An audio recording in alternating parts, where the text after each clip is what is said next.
করতাম, কিন্তু যখন জানলাম আপনি আমায় বিনা স্বার্থে ভালোবাসেন, নিজের কথা না ভেবে আমায় যেতে বললেন, ঠিক ঠিক সেই মুহূর্ত থেকে আমি আপনাকে ভালোবেসেছি।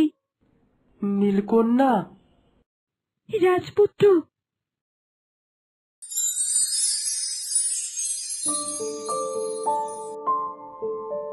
এ কি, এ কি, আমি মানুষে পরিণত হয়েছি। এ কি নীলকন্যা, দেখো দেখো, আমি মানুষে পরিণত হয়েছি। তাই তো, এ কি আশ্চর্য কাণ্ড!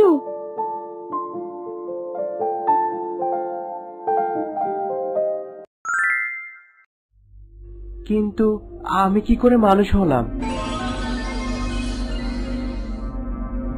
এ কি, একটা সাপ, সাপ ঢুকেছে। এ তো অর্ধেক মানুষ অর্ধেক সাপ। এটা কি করে ঢুকলো? প্রহরী, প্রহরী!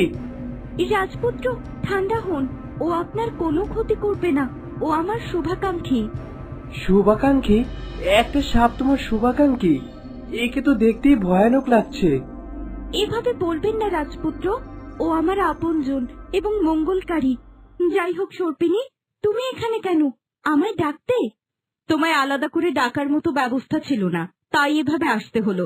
রাজপুত্র মানুষে পরিণত হয়েছে দেখে ভালো লাগছে। মানে, মানে কি? তুমিও জানো আমি নেকড়ে ছিলাম, এখন মানুষে পরিণত হয়েছি। কি করে, কি করে জানলে সব? তুমি কে? অস্থির হবেন না রাজপুত্র, আমি সব জানি। আমি জলের তলদেশে থাকি। আমার নাম সর্পিনী। আপনার কথা সকলে জানে, বনের জঙ্গলের ঘাটের সবাই।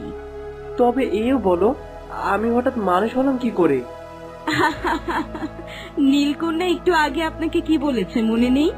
কি বলেছি? ভালোবাসি বলেনি? হ্যাঁ, সত্যি বাসি। ইস, লজ্জা পাচ্ছে।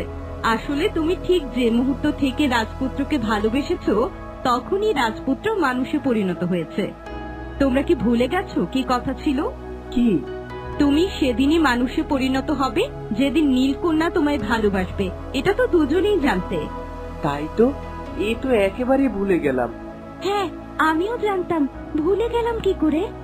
কারণ তোমরা দুজন দুজনকে মন দিয়ে সত্যিকার অর্থে এমন ভাবে ভালোবেসেছো যে বাকি সবকিছু মনেই নেই। কিন্তু সর্পিনী, রাজপুত্র মানুষে পরিণত হয়েছেন কেবল, এখনো বিপদ কাটেনি। জানি, সেটা বলতেই এখানে আসা। কি, কি বিপদ? অস্থির হবেন না, আমরা আপনার ক্ষতি হতে দেব না। নীলকন্যা, তোমরা সঠিক সিদ্ধান্ত নিয়েছো। আগামীকাল ঋষি বাবাকে ডাকো। ঋষি বাবাই এখন উপায় বলতে পারবেন। তাই হবে। ধন্যবাদ সর্পিনী। আমি তবে আসি। আর শোনো,